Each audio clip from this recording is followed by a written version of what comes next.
मैं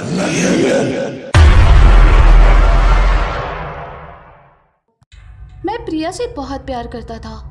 हमारा रिलेशनशिप 2 साल का था।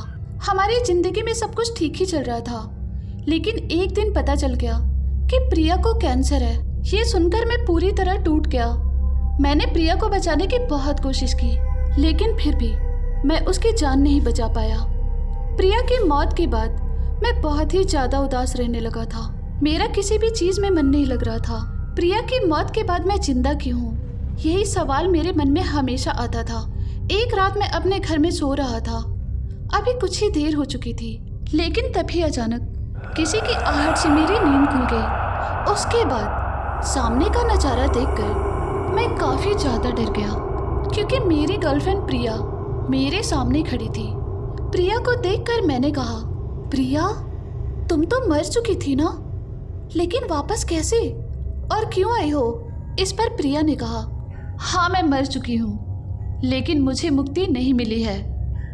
इस पर मैंने कहा, लेकिन ऐसा क्यों हुआ प्रिया? तो प्रिया ने कहा, क्योंकि मेरी एक इच्छा अधूरी रह गई। प्रिया की इस बात पर मैंने कहा, प्लीज बोलो प्रिया, क्या है तुम्हारी अधूरी इच्छा? मुझे बताओ, मैं पूरी कर दूंगा। तो प्रिया ने कहा, मेरी अधूरी इच्छा यही है कि तुम हमेशा खुश रहो। तो मैंने कहा, ये कैसे हो सकता है प्रिया, मैं तुम्हारे बिना कैसे खुश रह सकता हूँ? इस पर प्रिया ने कहा, अगर मेरी ये इच्छा पूरी नहीं हुई तो मैं ऐसे ही यहाँ पर भटकती रहूंगी और मुझे कभी भी मुक्ति नहीं मिलेगी। तो मैंने कहा, ठीक है, तुम मुझे भी अपने साथ अपनी दुनिया में लेकर चलो, प्लीज मार दो मुझे अभी। इस पर प्रिया ने कहा, नहीं राहुल, मेरी जिंदगी जितनी थी उतना मैंने जी लिया, तुम्हें मेरे बिना जीना होगा राहुल, क्योंकि तुम्हारी खुशी में ही मेरी खुशी है।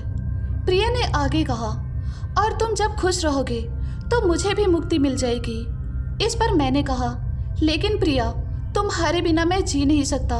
तो प्रिया ने कहा, तुम्हें जीना होगा, अपनी जिंदगी में आगे बढ़ना होगा, और मैं तो हमेशा तुम्हें देखती रहूंगी।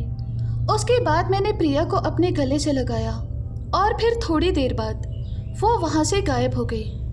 प्रिया के जाने के बाद मैंने अपने आप को बदल दिया और मैं हमेशा खुश रहने लगा, लेकिन मैं अपनी गर्लफ्रेंड को हमेशा अपने साथ ही महसूस करता था।